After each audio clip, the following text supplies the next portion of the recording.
Sometimes you might just want to have a once-off meeting, something that is outside your normal schedule, and you really don't want to reuse this meeting. You make use of what we call a once-off meeting. And to access that, you click create and click once-off meeting. Because it's a once-off meeting, it will not appear on the other normal meetings. It's something that you use once and it's done. So it's more like a discardable meeting. So you choose the duration, let's say 15 minutes.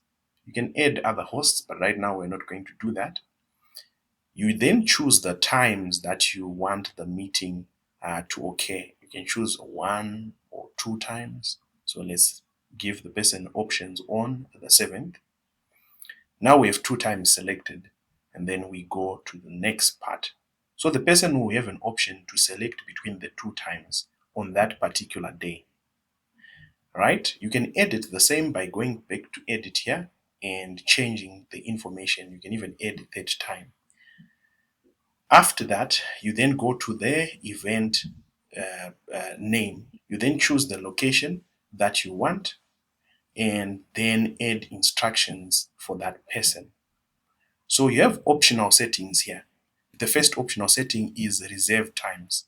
So what happens is once you click this and it's on, it then blocks those times so that no one else can book at those times, even if no event has been reserved or no meeting has been booked at that time.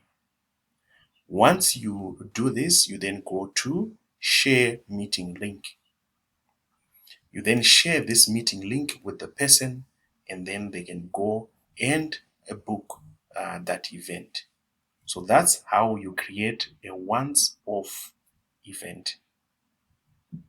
So where does this event occur, or where do you see the details of this event? That's the next thing. So here we are on the normal event types. We simply go to single-use links. You see the meeting with Joe is there. You have the option to copy the link. You also have the option to clear the reserved time so that other meetings can book over that. At the same time, you can also edit this meeting by simply clicking on that, and then you have the option of changing those meeting details here. You can also delete this meeting if you want. So this is how you set up single use meetings.